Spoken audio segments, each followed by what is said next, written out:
This is wrong. This is kak. So what? Yeah, getting paid is nice. Doing something that you're really passionate about and you love, like what's better than that? You've been doing all this stuff. More like a hobby every now and then. Every time you're doing something, you're kind of getting better and seeing kind of from your last project what you need for your next project. The friends and family, I always give them a discount. I can't give like a 50% discount. You know what I mean? I just feel like it's Cape Town culture to also be like, hey bro, you must know we priced a long time already. There's like many challenges also that comes, right? Like we're starting up. I know for myself personally. I know you're passionate.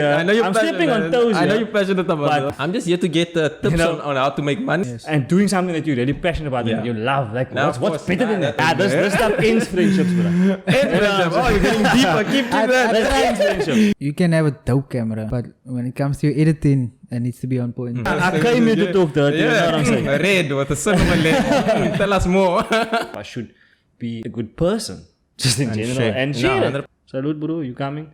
You're gonna pay me 500 rand. Very nice to be here, and finally, I feel blessed. You know what I'm saying? No, but finally, good energies. Yeah, good energies all around.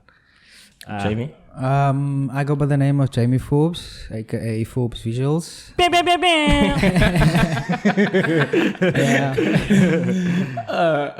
Yeah, and I think you guys want to say what you guys do. I mean, I know what you guys do.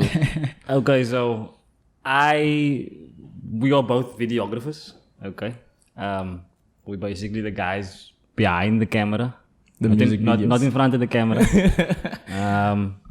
Yeah, and we basically do that. I mainly service smaller music video artists at the moment. That's like kind of my main thing I've been doing. And Jamie can also just touch on maybe kind of the clientele that he's been doing. Yeah, so basically I've been doing it for roughly 4 years, 3 years full time. Yeah. And in the beginning, well, at the moment still I don't have my specific niche at the moment, but what I do promotional content, also some small corporate work now and then, but my main focus at the moment is my weddings and my music videos. Like cash cow. Weddings are cash cow. That's the breadwinner. Yeah, but then to say like if we start right from the beginning, like for this question can go for both of you guys. Like when did you start? Right from the beginning, yeah. How did you get started? A totally different story, bro. So I studied accounting, studied for 3 years, got my degree. Yeah. I wasn't even interested in doing my honors. I was like, nah, that's enough for me. And then I went to go work for a year I did an internship at the asset management company. Worked for a year, and in that year, that's when I discovered my passion. Okay, I'm gonna go back a little bit more. So while I was studying, I'm a very passionate person. So I was all about like trying to figure out who I am and what my passion is. So I tried a lot of things. I was even into the vape juices, all of those. Just trying new things just to see what I connect with. And one day I just randomly, I still till to this day, I don't know why, I still think it's God, bro. Like I bought this GoPro camera. It wasn't the brand GoPro, it was a slightly cheaper brand. What year was this, by the way? That was, I think 2018. Yeah, 2018.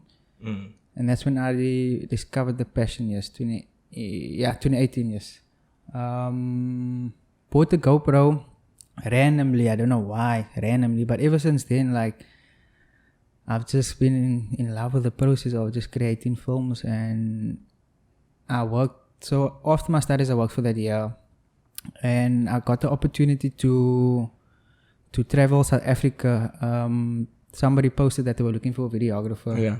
They want to travel South Africa, and it's all expenses paid, and all expenses. Yes. I mean, that's probably the best. That's not the one that gets you. Like all expenses paid. You're like, oh no, I'm in. Like what? I'm there. and it comes back. I still feel like it's God. I did a year internship a week before that internship ended. That's when I got that opportunity, and that's when I was like, nah, I have to take this. No, and that's when I went full force into it. Beautiful. And you? Me. You know where I started? iPhone 4. If I can take it back to like the basics. I mean, youngsters started with cell phones. iPhone 4. Yeah. Started taking a few clips there, but I mean, I've always been involved in, because I studied IT and I was working for like a big IT company. Yeah. And I'd always just been, and content started growing in like South Africa, in Cape Town, you know. People started moving towards digital. Yeah. And I kind of saw that and always knew that I want to make content that looks good for other people. And obviously you start small, you know, like with your iPhone 4 and shoot a few videos here and there.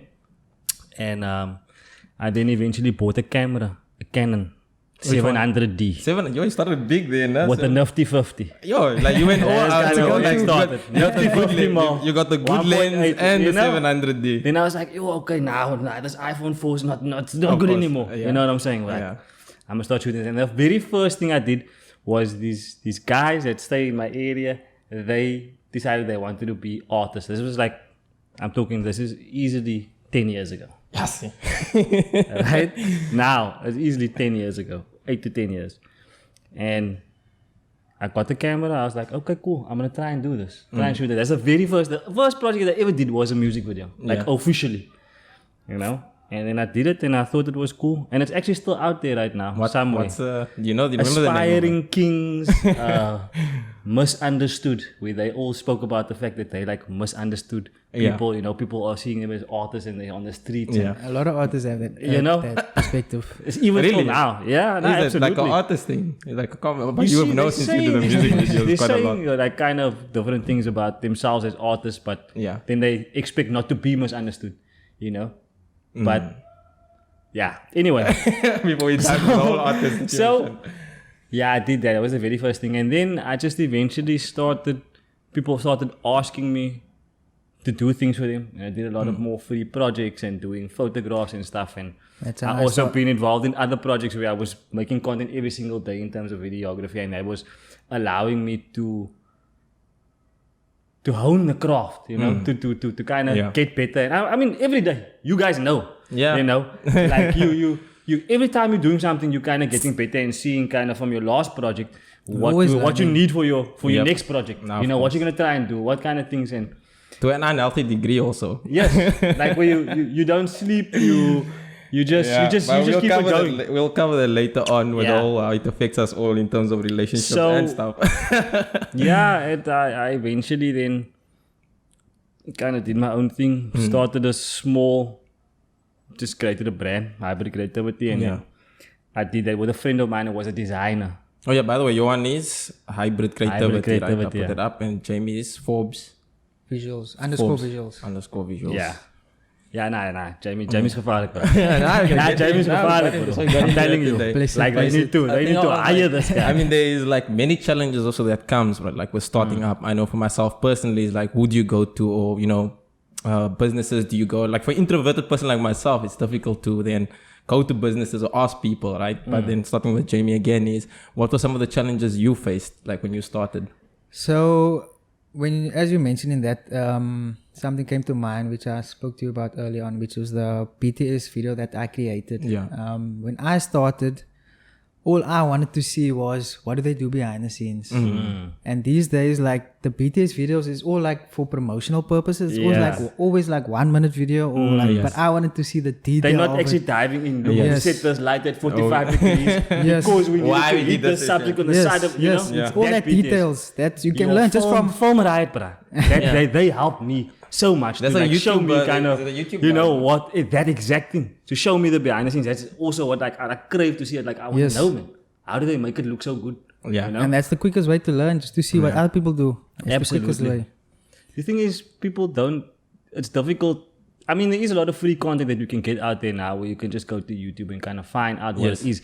But I feel like it's not that. Cape Town, if you want me to touch there, I don't know if I feel like there's a lot of people that kind of want to share their knowledge. Yeah, but we'll get to that. We'll get into that one. I know what you mean. I'm stepping on toes here. I'm stepping on toes here. I know you're passionate about those. I don't feel like there's enough of them. Yeah, we're going to get the Cape Townian guys. The thing guys. is, once you do that event, that actually builds your brand.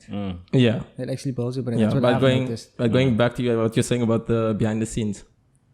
The BTS. Yeah, so basically, that's what I wanted to see back then. So I created that so I can inspire others as well. And the question was the challenges. Yeah, the challenges you faced when you started off.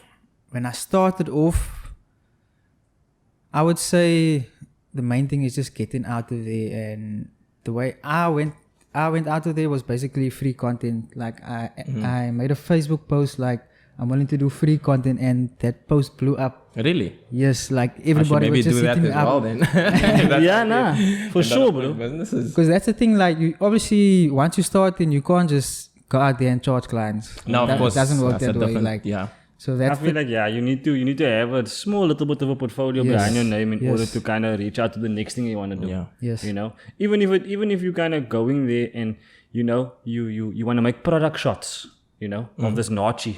And you go in and you do a reel that is the greatest product shot, Nachi product shot that you ever did or saw. Yeah. You know, and you can start kind of showing that to people and brands and being like, this is kind of what I can do for a product shot. Yeah. You know, and that Even to this day, I still do trial runs. Yeah, no, absolutely, Still. bro. Just connecting with brands. It's all about building currently where we stay right now. You know, like in terms of the network of people that are kind of creating that content. I feel like you always wanna be a good steward as a person, and also just kind of put that out there and connecting with people and seeing smaller brands that kind of aren't doing that. That's what I'm also passionate about. You know what I'm saying?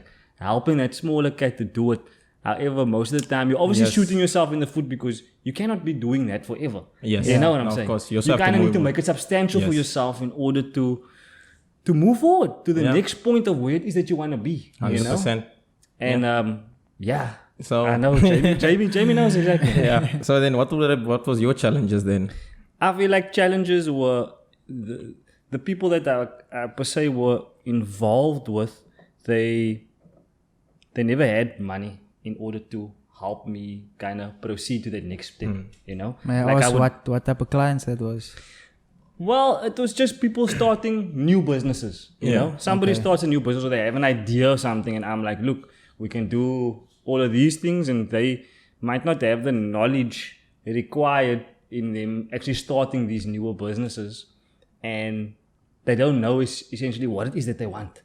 You know? I see. That's the biggest issue. Yeah, Where they expect, it's just where like, they expect you to be the one that does everything. yeah. So they want you to come up with the idea, Yeah. but they also want you to film it, Yes. make it look good. Yes. But they actually don't know that the end product of what you're thinking that they're telling you is not actually what they want. Yes. Because they don't have that. They don't have that knowledge yet to explain to you how it is that they actually want it. Yes. Sounds like an IT situation again. It eh? is. So I mean, like, yes, that is a barrier. But I mean, because I've been involved in IT so much, I try and make the best of what is that these people want. But I feel like more as the brands and clients that we work for, they kind of maybe need to educate themselves a little bit more to get their communication process across to the people that's going to make the content for them, whether it's a photographer or videographer. Because I mean, there's a lot of photographers and videographers that kind of could just go out there and shoot, and then everybody will be like, okay, this is cool. Yes. But there wasn't necessarily a plan for no that intention. brand. Yes. It's just the content looks really good. Yeah. You know what I'm saying? But it's not.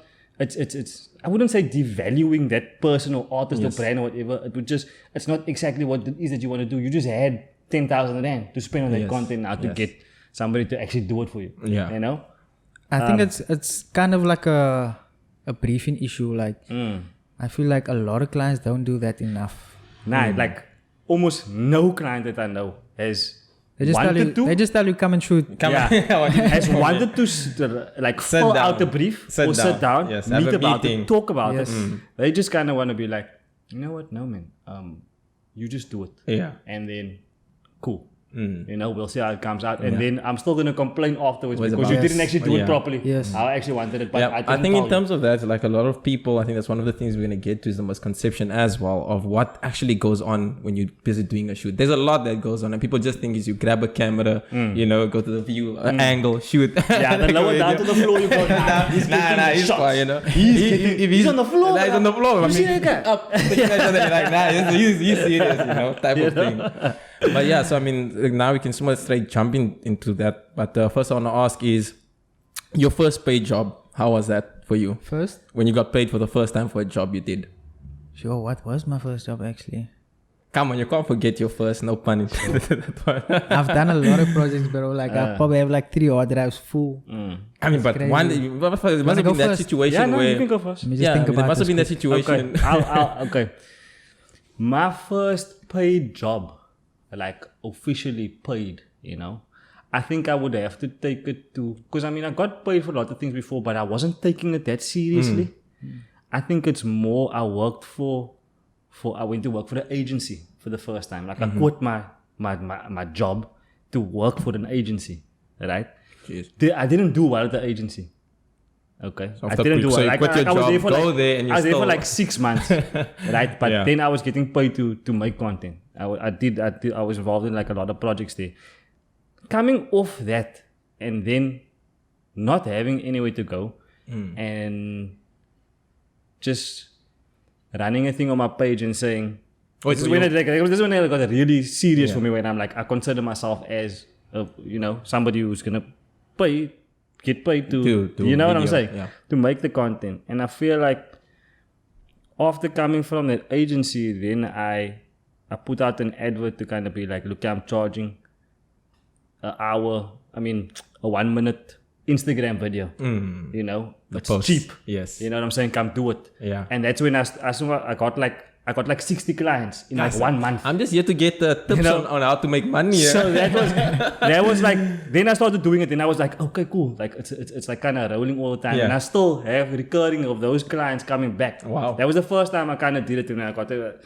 I mean, it feels good to get paid. You know what I'm saying? Like if you can sustain yourself. Yes. And doing something that you're really passionate about and you love. Like what's better than that? Always. What's better than that? That is the thing. Yeah. So the aim for me right now is kind of to go towards being that top director, I want to be director X, you know what I'm saying? I want to be that guy everybody goes to. That's where everybody's aim, I think, would be. Yeah, of course. You know what I'm saying? At the end of the day, pushing yourself and going the next level. So that's kind of where I want to head from. But to answer your question, getting paid is nice. No, but I can imagine, like finally you're doing something, like it's like a hobby or whatever you do, and then someone says, okay, but I'm willing to pay you. Yes. And then you do the job and you get money out of it. Absolutely. It's a lekker feeling for one to have. Yes. Do you remember? I still can't pinpoint, but I think I remember that. And when I was earning so much money, you can't even remember which one. You lost count. How do you forget that?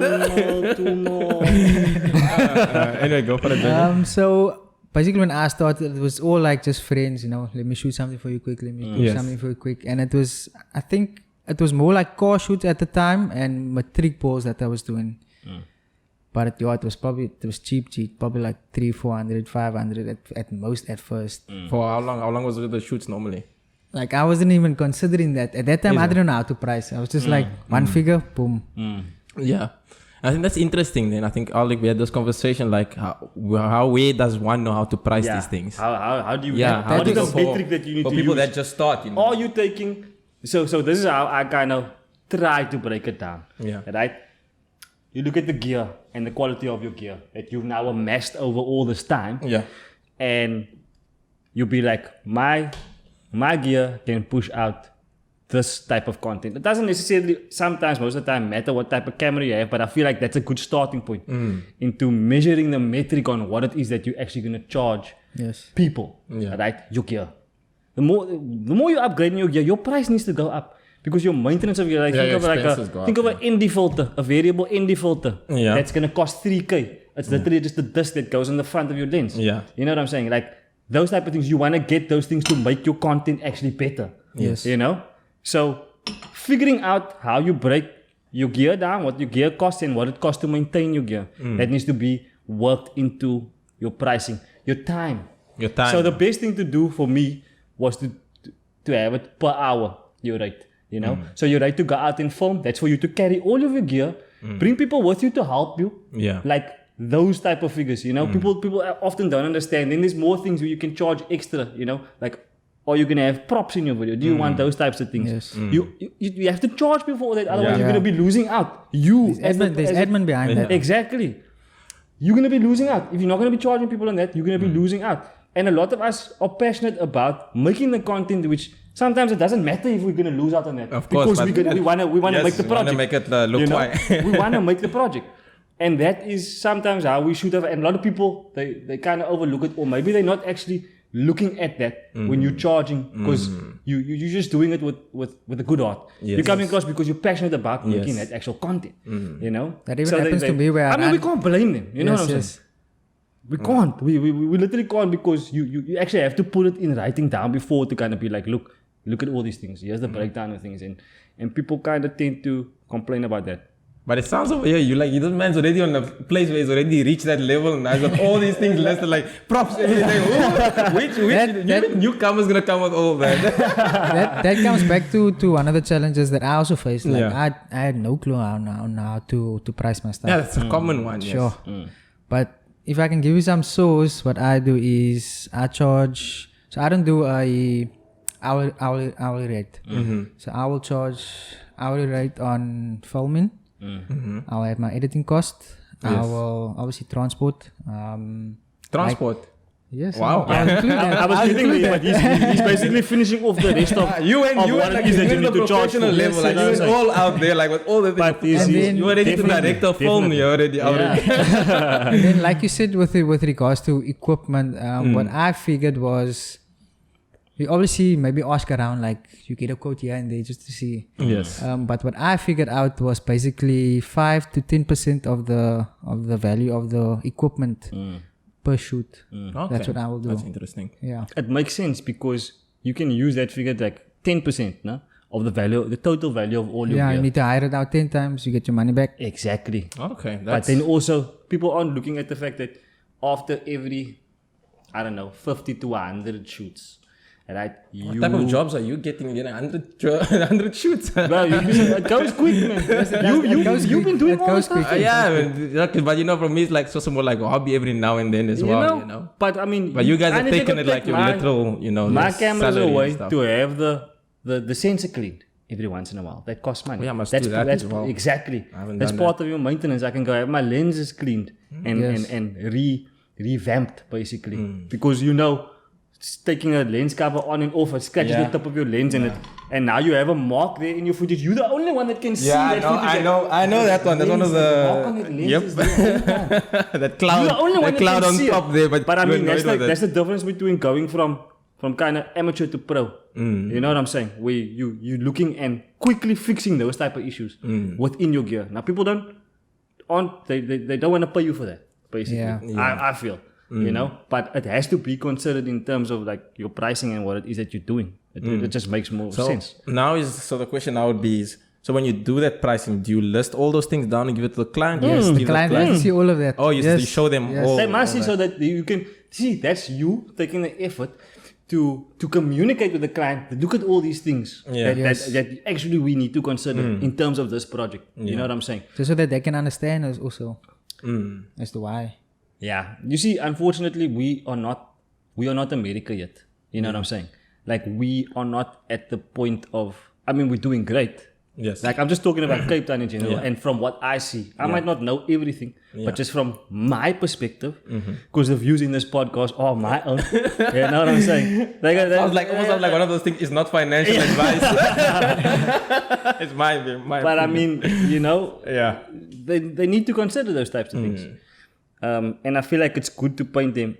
A lot of the time, if I am sending these things to clients, clients will be like, can you just quote me on this? This is actually what I want. And I'm quoting them, and then I will just hear them go silent. For like a while afterwards, I'm like, Vincent told me you charge like 500 rand to do this, but now like you kind of charging me, and then it's kind of that word of mouth. So you need to also, everybody that you're working with, they kind of need to help build in that sense for you. Of course. In the scenes and the things that they're moving around with, they cannot be telling you, Jamie's going to do it for 500 rand, man. So he's telling people, and that person's coming to you as a referral, expecting to and then you're like, no, this is actually what this costs. Get family discount. Especially when they're your friends. All the time. Let's get on that. Let's jump on that. I think Jamie have a lot to say. This stuff ends friendships, bro. Oh, you're getting deeper. Keep that. I try to avoid it at times, especially with friends. So what? Give us examples where you've had such a situation with a friend asking for a family discount. It happens a lot. We're not going to mention names, of course. Yes, we won't. Obviously, the friends and family, I always give them a discount and stuff.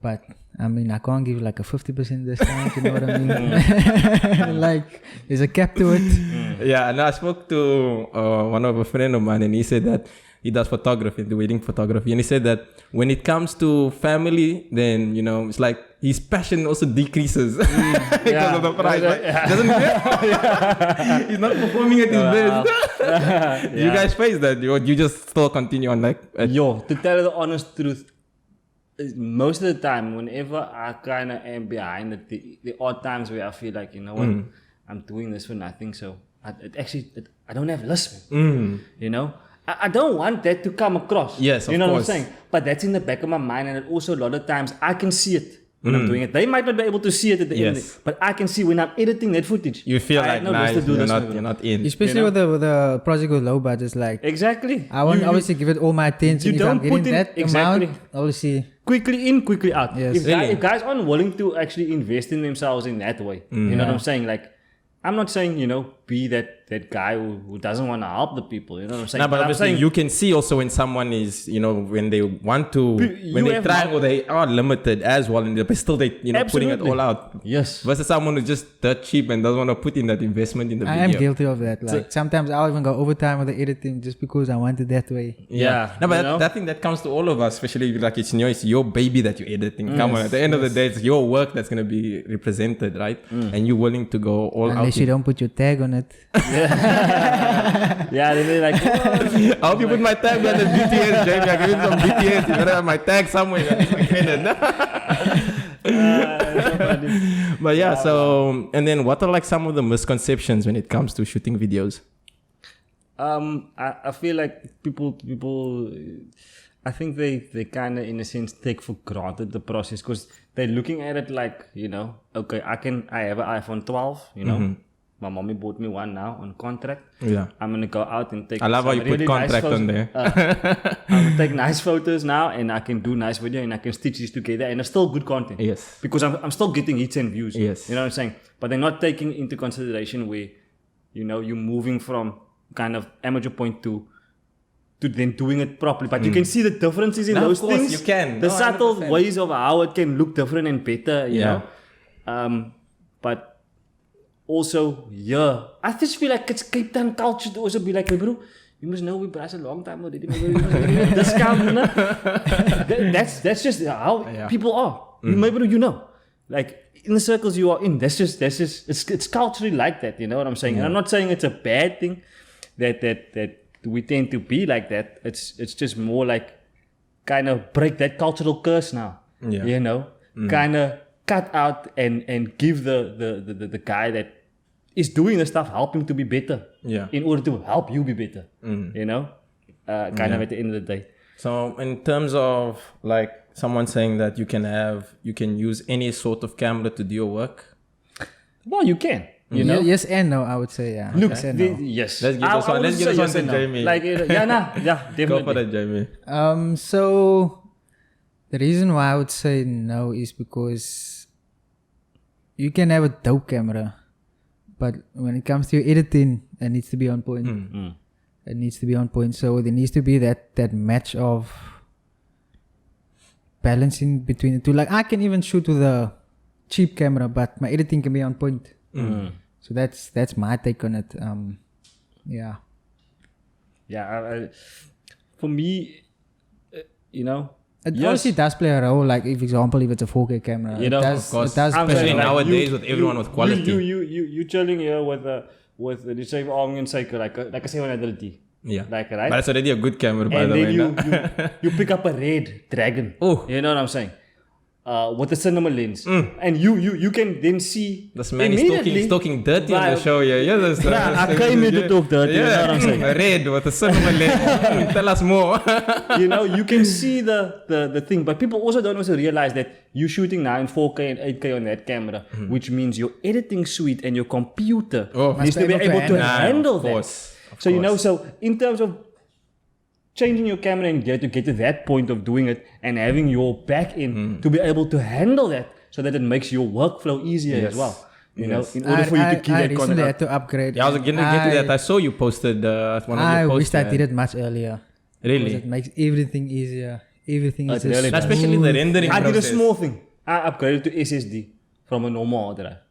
Right? And just how the render time Changed. on my machine Changed. It like did it like That was the nightmare we all plus faced, right? 60% going faster. You know what I'm saying? Yeah. I could then also add more projects into my timeline, like more projects into my events and my buns. You know what I'm saying? In my editor, that allowed me to now be able to switch quickly between more projects at the same time. Yes. It allowed me to edit quicker.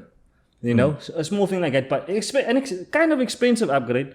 But I mean, something small that could be, and you have to be looking at those things all the time. Yes. In order to kind of, I'm gonna switch to Windows now though. Is it? I know you. What you are using talking about Windows. let's jump on Windows, that. yes.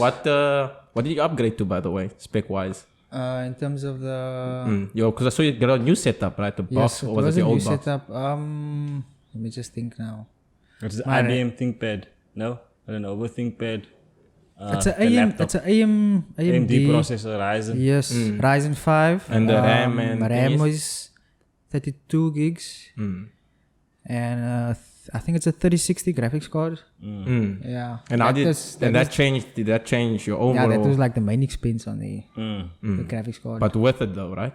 Worth the graphics card, yes. No, I'm saying worth the whole thing was worth it, like to upgrade in terms of helping you with your work and processing the videos. What do you mean? Was it worth it? Worth Oh, it. was it worth it? Yeah. Oh, yes, definitely, hands down, hands down.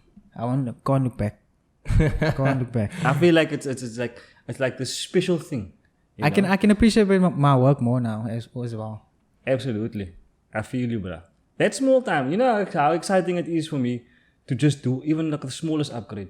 You know, even like I just got like a lens cover that now has a piece of string on it. that That's falls man, off you and now it involving stays there. you're involving your nerdy IT tendencies. I can relate to that. That's what it is. Yeah, absolutely. It is an exciting thing, you know.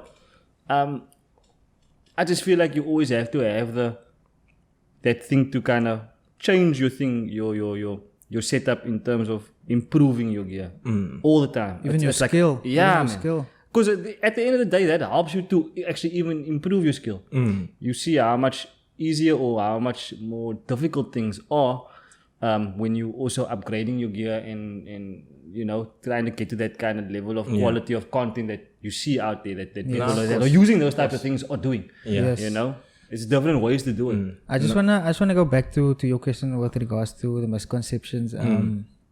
I mentioned to you prior to the podcast, which is basically the work that goes behind the scenes. For example, if you're talking about a music video, like the amount of work that goes on before the shoot date, it's crazy. Music video is a lot of work. It's a lot of work. And some people don't see that admin that goes behind that, whether it's your getting dancers to perform, your costume design, all of those things, like. And that's kind of the problem I ran into with regards to music videos, is basically pricing the music videos. That's an issue that I've faced in Cape Town. Artists don't have much budget as well. So But everyone wants a music video. everyone wants a music video. They want that flexibility, One music video, but no one but is they willing- don't have the one budget have to the actually budget do it. It's Yeah. crazy. It's crazy. Yeah, same. No, They okay. don't see what happens behind closed doors. That's the moral. So of the on your story. side- I've tried to involve them as much as I can into showing them, Kiki, my bro, sit down here. Yeah. Watch me.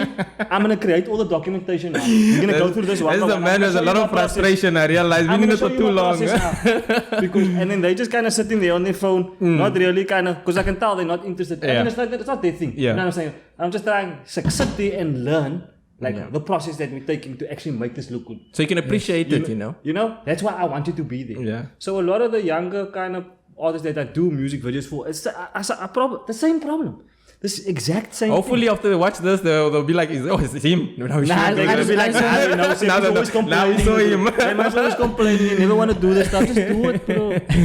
A small tip, I just want to tell artists, like, just know what you want. Know what you want. That's very important. Nah, because save you that are a message. brand at the end of the Save day. that message for the end. That's when you give them the message. Now we're gonna do a close up to camera. Yeah, and give then them you a quick give them 15 second and then full on. express yourself. Tell Listen, them, guys, tell them. please, But learn. going to the thing, right? So, what would you consider the difficulty between the two, the editing or the video? Start with Jamie.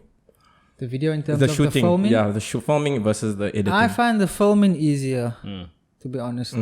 Obviously, the editing, that's where everything takes place. That's where the magic happens. So Looks like for this man me, is it's- smiling. You can see that smile there. Like this is where the I magic, know. this is where the magic happens. It's like there's been a few times where I have, and absolutely I agree with you. The filming is much easier than the actual editing. The editing, like if there's certain, because you'll see there's trendy types of video styles, you know, that come out all over the world. You'll see a very trendy type of transition happening, or a very trendy type of style, or now they actually place like 3 different shots in one thing, you know, or a glitch effect, something that's trendy happening. If you don't know how to make those things kind of happen in your edit in order to stay on trend for things that want, especially with a lot of the like kind of local brands that we work with, you'll see it kind of looks similar a lot of the time. Now, knowing how to do those things in the edit, that also takes time, and sometimes as a videographer, you might not have done it before. Yeah, you know? I think I fall in that category because I've always avoided the how can you say, the fancy editing of things. So let's just focus on the shots, the angles, and all those things. But then, like you said, when it comes to music video stuff like that, then you need to have those Exactly. That I used obviously to be a requires more more jumping, planning. you know? I mean, you have that in So- your latest video, which was quite quiet actually. Exactly. So let's say for argument's sake, instead of a music video, depending on the song now, the first thing, you get the song. You consider now, what is this? Is this a trap track? Is this a slower R&B track? How am I going to shoot this to keep the vibe going? Because this is a faster song. So I'm going to do like handout movements closer into his face because that fits into the style of how I want the video to be cut. Yes. It goes into the editing. Like you need to think about that pre-hand. You know what I'm Yes, saying? I Like was about to not, say that exactly. When you film it, you Whereas- should already know like how you're gonna edit that. Exactly. Which goes our jump now, which is, I think is something you also highlighted to me the last time. We're talking about the planning now, right? You gotta get your plan in order, your scenes. Or I think do you remember? I think you're the one that mentioned to me about the storyboards as well that you have going always. on. You also do the same I actually thing. don't do storyboards. Nah, look, I slowed down on it a bit, but I try and do it as far as I can. Yeah. No? Just to also show them. This is kind of what. Even so, like I will rip a piece of a music video where I want to mimic a shot. Yeah. Right in a music video, and I'll turn that small piece of video into a GIF. Yeah, and then make my that's- storyboards like that as I flow through. see. You know, Yeah. I'll use that. I'll make a GIF, revolving just that bit, so they can see this is the shot that I actually wanted to come in here. So that is shot 1, and this is the series of shot 1s that we want to do and the type of movements we want to make Yeah, with the camera. that's kind of what I do, references rather than actual storyboard. It's much easier to point to them because they've seen those things before. You know what I'm saying? They're watching those videos. So like they'll be like, okay, yeah, I actually also like that as well. Maybe I'll have that in my video. Now, do but you obviously, I mean, you do it in your own style. Yeah. Now you get clients that come to you and when they're like, okay, so I want my video to look like this, rather than saying, okay, you tell me how my thing That- should work. I advise that actually. I always tell clients, so give me references just so I can see where your mind is at. I always advise them. It helps me at the end of the day.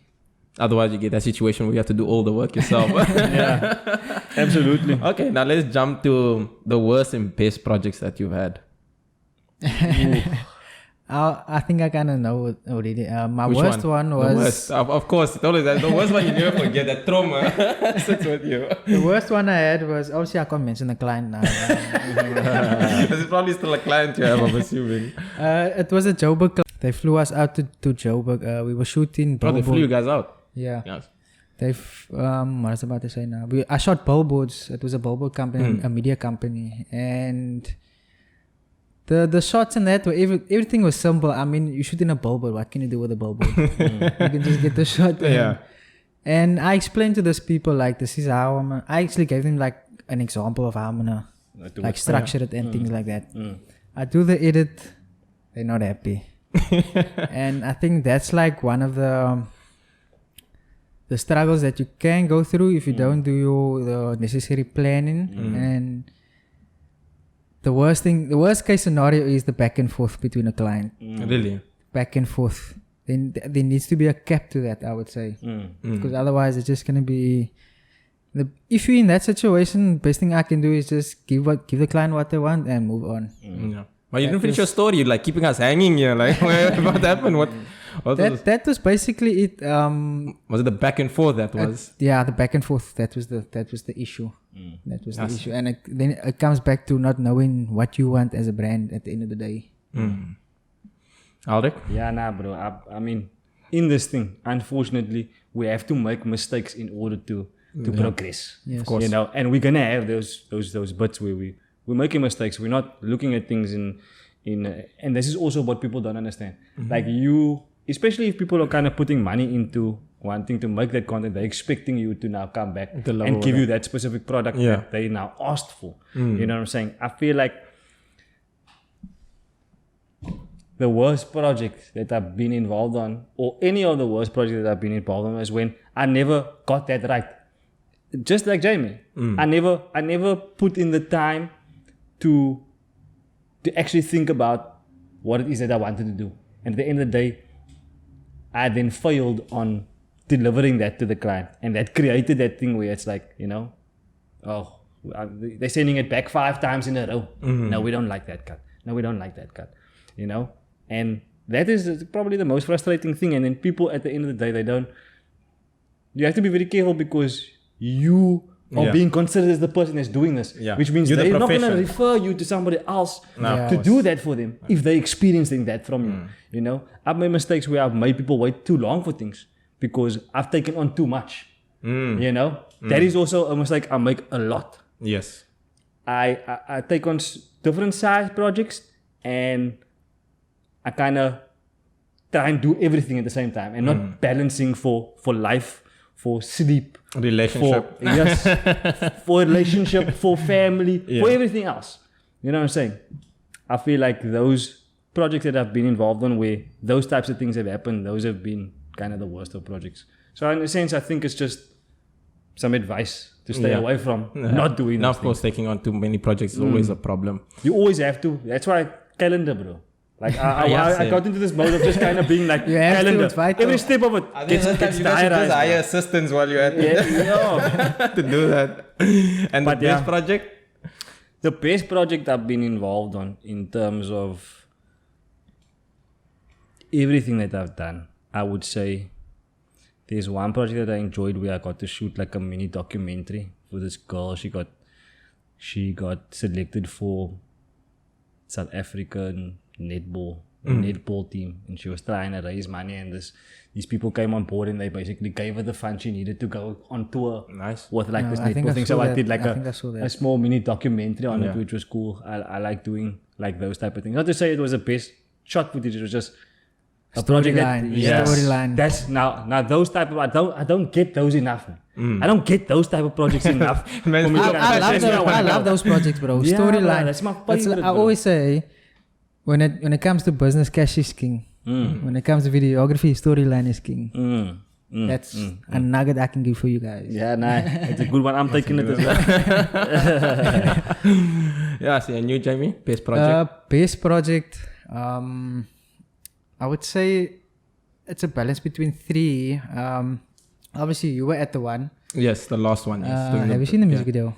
No, I haven't seen it. No, I haven't seen it. I'll show you afterwards. Oh, nice. Get to get privilege. So there was a music video by Dre Autumn. It's not released yet. And then, just to name drop, I shot one with the youngster, and while me and Moody Visuals, I'm not sure if you know Moody Visuals, he's quite big as well. He shoots a lot of youngsters' music videos. We collabed on that one. I'm not sure if I can actually speak about it. I was about to say. I actually wouldn't for the moment. Because I mean, like, I've also had lots of conversations with Jerry as well, trying to kind of input myself into those type of spaces. You know what I'm saying? Like, I want to be there because they have like all of these artists sitting here that's at this specific level. I wanna go shoot those music videos too. You know what I'm saying? Like, if you have that budget to kind of make it happen for your team, inside of your team, I also want to be involved there. You know what I'm saying? But I mean, rather just so I would say that the best one so far. That it'll be recent then, no? They actually haven't released that. They've been sitting on that for quite some time now. Obviously, you know, with some artists, there's always strategy behind it. Yes, the marketing and all that thing, timing and everything. And then another one, which comes back to a storyline video that I did for Rush Tush. It was a short 1 minute video for Instagram, and it was a motivational video, and it ended up on Mnet as an ad. Nice. So those are my three best ones. Yeah. Very cool. When it comes to huge projects and working in a team, I know you've worked in a team. I did Chad, Simon and Youngster play that music video. We shot it in one day in a studio there in it's here in town somewhere. Yeah. I can't remember the name of the studio. Was that a while back? Chad Simon and Youngster Play, man. Have you seen that video before? How does the chorus go?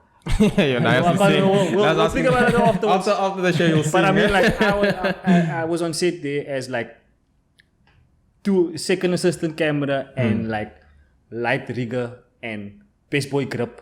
And you Best know, boy like, grip? yeah, What's best boy that? grip. That's like the best boy grip is usually the guy on set who he makes sure all these cables are like taped down. Oh, I you know, see. there's So a charging point for everybody, collecting it, seeing that the director wants a new lens. Yeah. He's looking at changing it, but knowing already he's gonna change it, you run there. Yeah. With the lens bag, now you're ready to change it for him. Yeah. That's what best boy grip does. Okay. You know what I'm saying?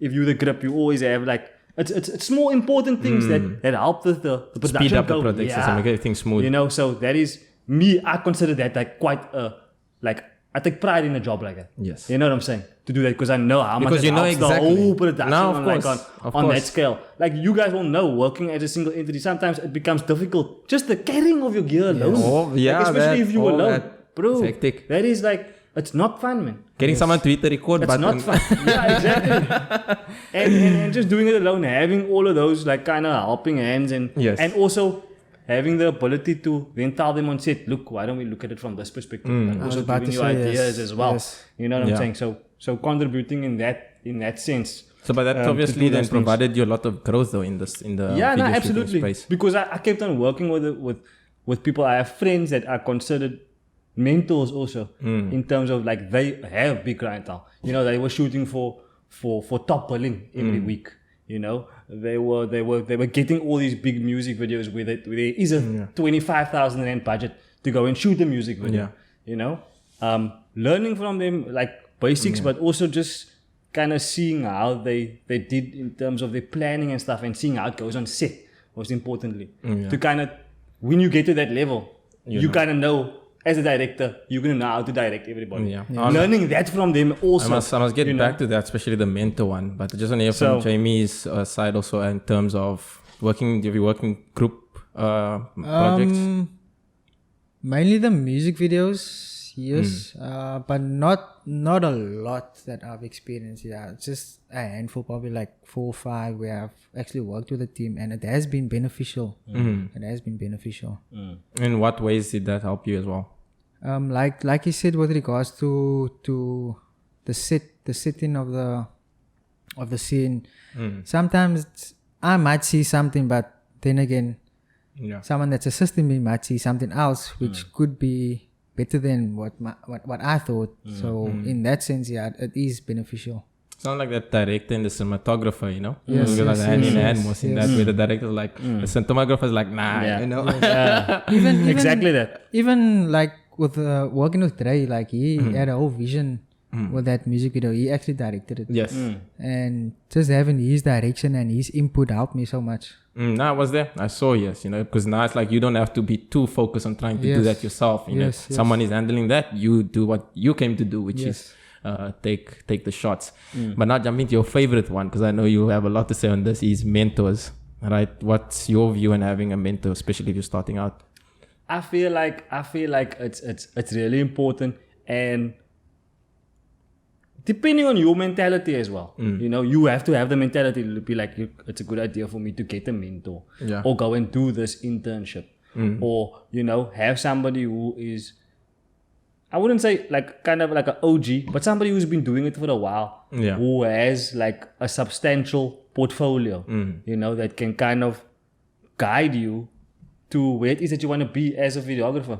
Because you can want to span or like move into different directions, because Yeah. there's different like facets that you can concentrate on. You can No, of do course, weddings, yes. you know, Yeah. essentially for one, or you could be a music video guy, Yeah. or you could be just the guy that makes commercial content, or just a product specialist where you just shoot products every day. You know, there's different types of things. It's just having a mentor. I feel like it kind of accelerates your growth. You know, if you have the right mentality Of learning. that, yeah, And being humble enough to admit that exactly. you're wrong. If they're telling you like, you know, nah, this is wrong. This is cuck. The what? Yeah, basically. Let's not be blunt. in short, This is that's cuck. what they're saying. Yeah. You have to be also big enough and mature enough to kind of be like, look, okay, let me actually just take that advice and see if I do it like that, maybe it's better. You know, Yeah. I might eventually find the right way of how my style is going to basically interpret into the basics of what but they you have the right telling guideline. Yeah, but they kind of put you on track. And I learned a lot from mentors, bro. I had mentors, like hands down. I had mentors. I considered them. They might not have even considered that I was looking at them as a mentor, but they were mentors. Yes. And I feel like just being in those spaces and trying to get yourself into those spaces and being humble enough to kind of go out there and do it. Which is hard to do. But It is. You got some stories to share there, but I'll keep that. Jumping to Jamie, did you have anyone that was considered a mentor? I actually didn't have much mentors with regards to filmmaking and things like that. I always tell my friends, YouTube is like the new university. It is, yeah. Of course. Absolutely. I think that was mentioned earlier on. That is where I kind of got my influence and my inspiration. I do want to mention Rai Guy. I'm not sure if you know Rai Guy. Like, I always... This man's been in so long. At this point, I think, who doesn't he know? Yeah, so I only really got my mentors late on. Yeah. Most of the time I was busy, even like before I got all my equipment and things like that, I was already learning about the equipment, all the tutorials way beforehand already. So that is where I got my inspiration. But at the moment, I do have Rai Guy. I always ask him a lot of questions, even like with regards to proposals, and handling things with brands and things like that. So mine only came afterwards. That's interesting though. Yeah, so I think now it's your turn to share a story there with your mentor. Yeah, I have, speaking about mentality, there's been days where I didn't want to go and do productions and, not wanting to be there at productions that I've been involved in and lying to my mentors who are getting me these projects, who's going to pay me to be there, lying to them and then not going to the thing because I am not in the right mentality to be able to be like, look, this is a serious thing. This is actually a big project. I need to be there. You know what I'm saying? Because if I'm not there, I'm actually going to make a lot of things fall through and I'm probably going to make the production scratch or fall through, So probably those types of instances, I would suggest staying away from. Like being prepared enough to kind of be like, you're not going to kind of cancel on people. Not going to kind of cancel on people at the last minute. Yeah. No, of course, nobody wants that. So, I mean, like, you need to kind of build that rapport if you do choose to kind of have a mentor. Yeah. You know what I'm saying? And sometimes there are unforeseen things that you can't now. Yeah, no, of course. You can't anticipate. Exactly.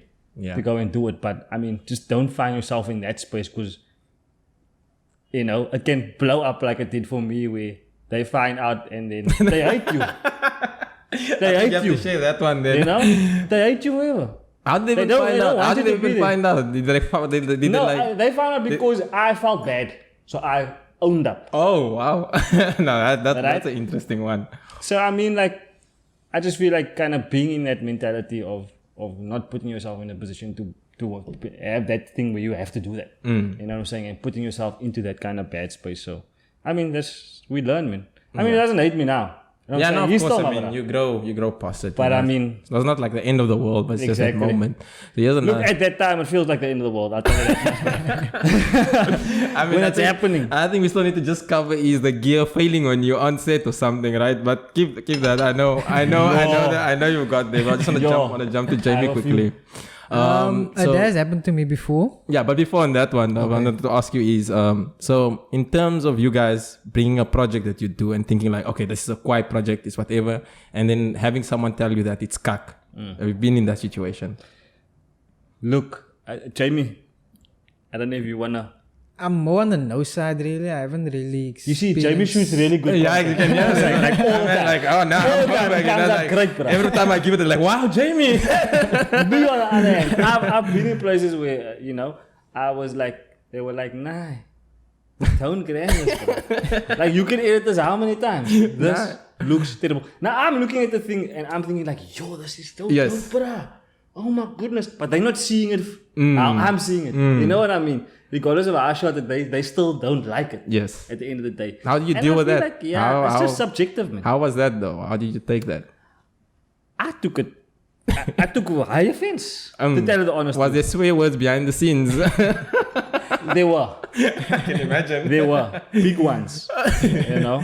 But I suppose at the end of the day, I like to kind of break those situations down and then see, you know, where I was at fault and where they might have been at fault, but not different necessarily telling them, yeah, it's your fault, man. Yeah. You know, where I'm just like, okay, I actually try my utmost to understand your perspective as well, to kind of be like, okay, this is how we're going to move forward here from now on. If we do kind of do something else again.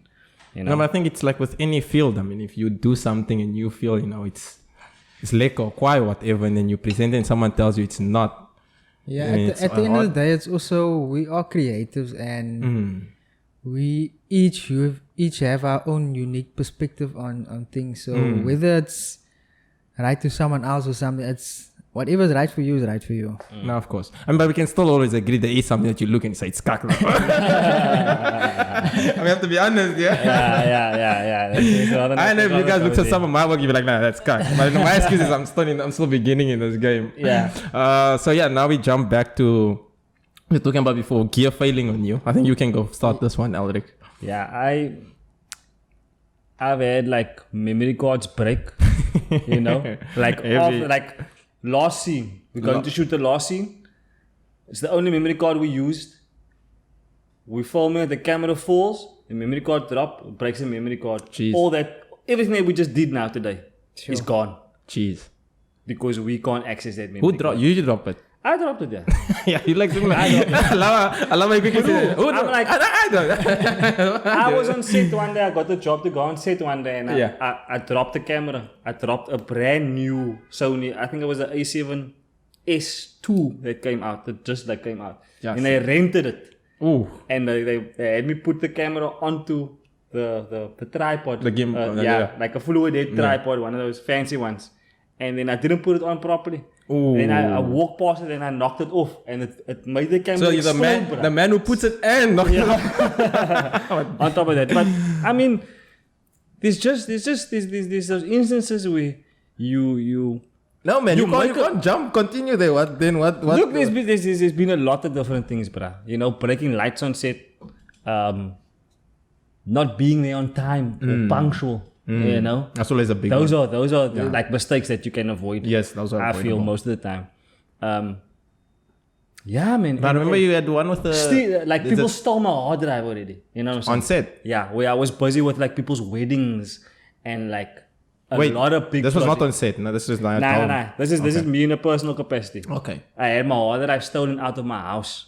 Jeez. Of people that were invited to my house. You know what I'm saying? Like, think about that in terms of project, and I'm busy with 20 projects at the same time. Sure. That's all has that footage and stuff on there. Not really backed up. That's why I back up to a hard drive now. Of course. And to a cloud. And to a NAS. You know what I'm saying? So that I always have the footage and stuff. Yeah. That kind of taught me that. Taking it away, paying 10 grand to have finding out where the hard drive is after he sold it to some other guy. Did you manage to? Took it away, couldn't have the hard drive.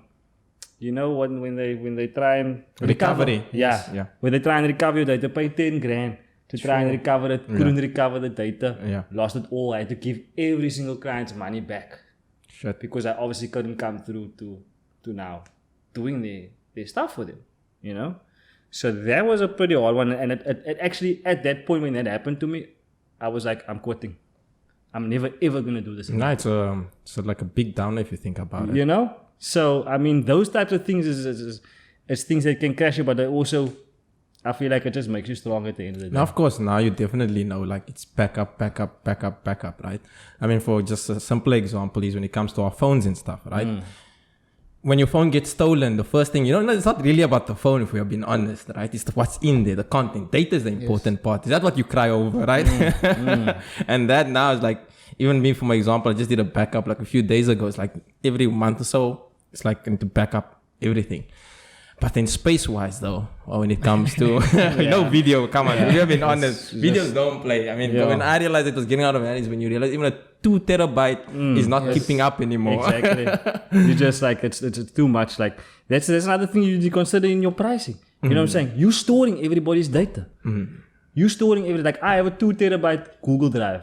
So what I do is I'm like, here's all your footage, your raw footage. Yes. You know, save it there. You can use it for anything else you want to create also. Yeah. Like if you want to create an Instagram reel, you can go download now. Yeah. One of the shots that I took, you know, you can take a 15-second clip out of there and then use it to make your own stuff as well. Of course. So that's why I also give it to them and then I tell the clients, look here, but I store their data. I don't delete anybody's data. Yeah. I just keep it. Don't worry, we all have got that hoarding behavior. Nah, I don't know. It's just something I think we all have. It's like you have this bit like you have it's to yours now. You never know. You never know, bruh. Because that guy can come back. Like I've had clients come back a year later. Do you still have that footage, like the raw footage of I'm like, yes. As a matter of fact, I do. I love that one. I even had an instance where I used a drone shot from another client. And I used it in another project. And then actually mentioning that. That's what. I've been doing that. Oh no, here's another one. I was like, I do. That's me. They never know. You know what I'm saying? Like, they see it, you know, but they're happy. I try not make it, you know, kind of too obvious. No, or it was too close by. You know, if you have one project that comes out and they release that and it's like 10 projects down the line. Imagine, same area. Imagine someone messaging. It's almost like someone messaging. One of the clients messages like, nah, I saw this prize using my clip. Yeah. And the other prize like, nah, I saw this prize using my clip. Like, how'd you go around explaining that situation?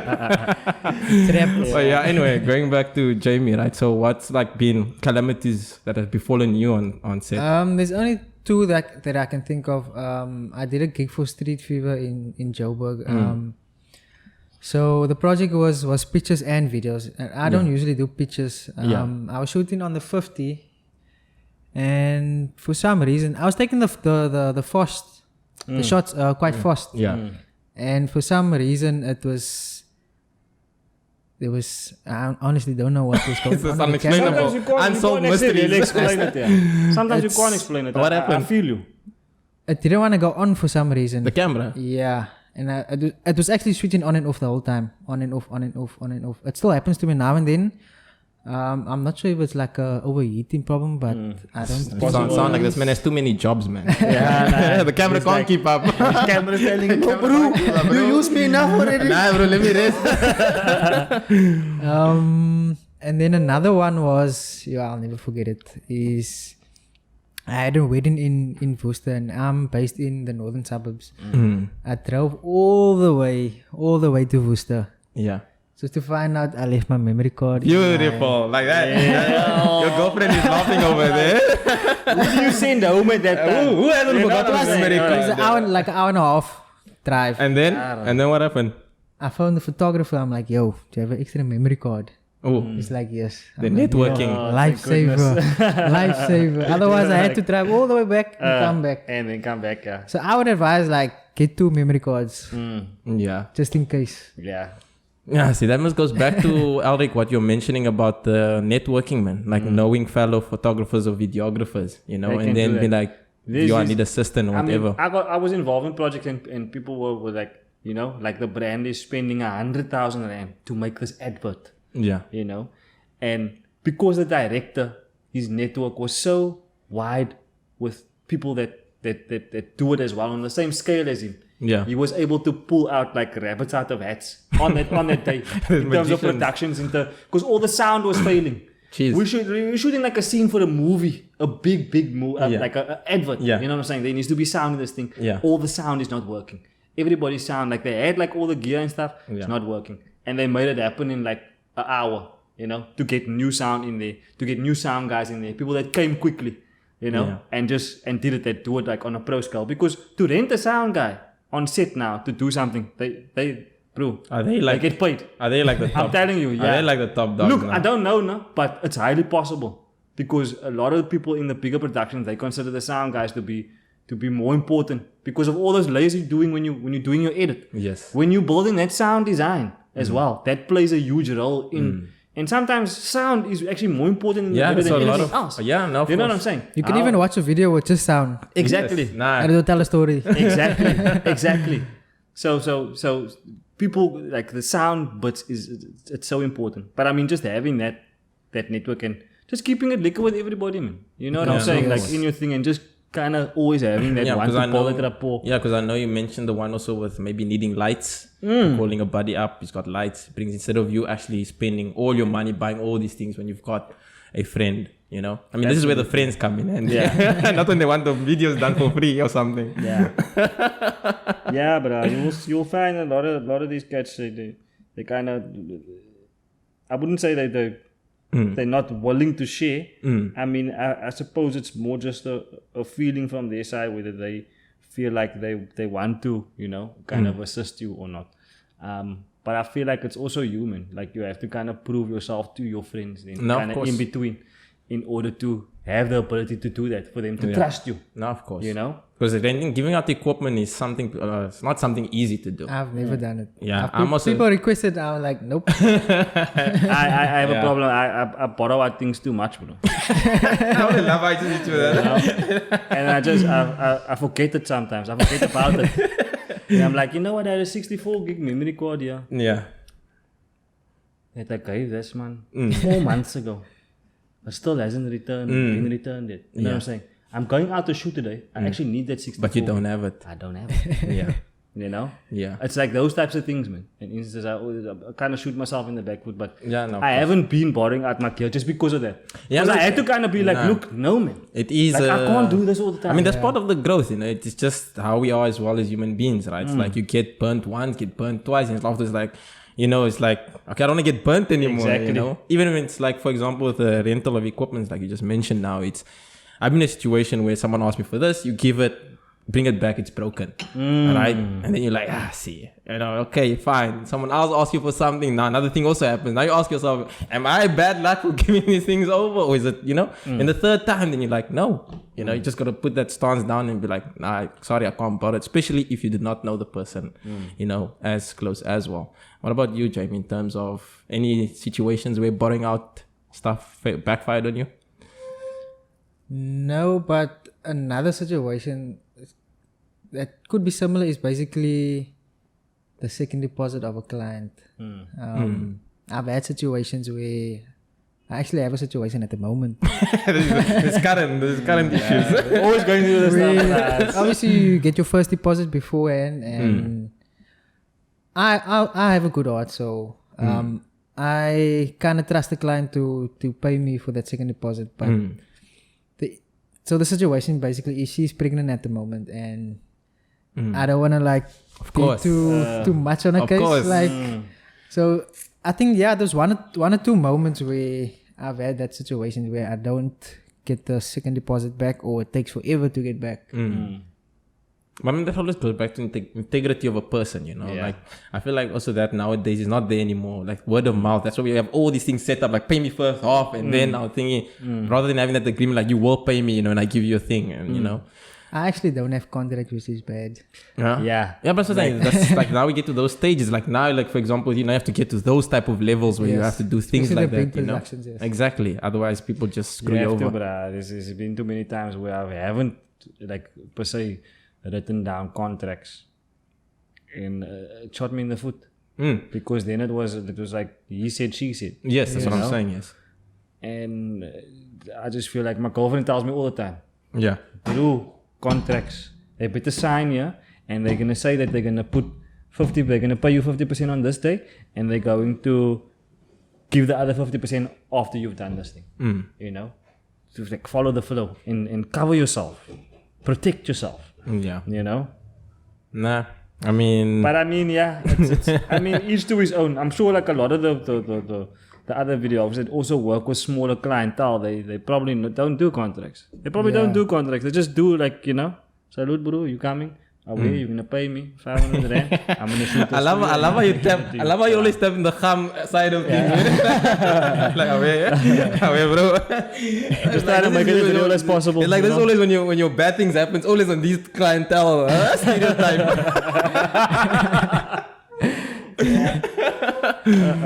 And now just before we end it off, it's been a good session. Any words? I think before that, I think you had thing you had to say about the Townian videographers. Look, I just I don't know. I feel like, you know, we kind of need to just have the want to maybe help each other a little bit more, you know? Yeah. If people are kind of reaching out to you, then kind of be like, look, I'm at this level. Yes. Let me put this cat down and not kind of be like, you know, I can give this cat wisdom. I can go and find out about them because they are fellow in the same trade, you know, that we're kind of working with. You know? Why do I need to keep what I feel like is my knowledge to myself? I should be a good person. Just in general, and share it freely. Like, 100%. How did I come to know all these things? Exactly. Prior? You also learned it somewhere. Exactly, and that's because you had people around you that were willing to share with you, and you maybe went to school to do it as well. You know, but that doesn't mean that somebody else shouldn't be considered because they didn't put in that specific time and effort at you. I just feel like we could build the industry so much better for Cape Town as a whole. Yes. If people just change their mentalities on how it is that they are kind of, if people are reaching out to you or if they are reaching out to people, just how they are received and what you're giving out. No, 100%. You know?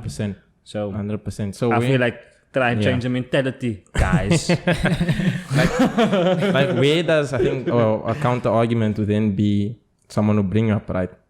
And then where does one draw the line between giving out the information and then starting to charge for that information? You could, because people can actually charge you for consultancy, especially if you've got like a really good portfolio. Yeah. You can be a consultant in a production without actually picking up a camera or being at the editing suite. You know, you could be that cat that has the ability to do that. It's just, I suppose for me, it's feeling. You know? No, of course. It's all about the feeling that I'm getting from a person, and whether or not, like, especially if I don't know too much about that person, you know, it's more just, I can't explain it. You know, I get you. It's like, that goes vibe, back to what you know, like, you know, that good heart. You'll tell, man. Like You'll be able to tell. Your gut doesn't lie, bro. That's what I find out. That's what I found. Your gut doesn't lie. If you feel a specific way, like, then act on that. You know, if you feel you don't want to share with a person because your gut is telling you, look, don't share with this person, then don't share. You know, just be true to yourself. That's basically at the end of the day where it comes to. So yeah. Words, like almost like I should have ended it right there. But before I do, obviously, it's like now you can do what Jamie's doing. Can you drop these mics? Can you drop these mics? So now that we can. You wanna drop it? No, no, but like what Jamie's been doing throughout the whole podcast, basically is giving advice during the whole thing. It's like supposed to be saving it for the end. Now you can go ahead, Jamie, and like what to be advice. The main advice I would give is. You might just want to look at that. The main advice I would give is, especially with creatives, is once you identify your passion, it's gonna take a long time to get where you need to be, and you just need to be humble about where you are right now, and just stick like what's his name? Nipsey says, stick to the script. So just be humble about where you are. It's gonna take, for some it takes a year to pop, for some it takes 10 years, but you just need to stay true to who you are. And I always tell my girlfriend that happiness is it comes second. Obviously God comes first, and Amen. Second comes happiness. Put your happiness first. That's what I would say. Yeah. Beautifully said. Give us another round of applause. He's clapping and he's turning. I'm very passionate. How am I gonna? I should have gone first. Man, he's saying I should have gone. I'll leave. What would yours be, Alrick?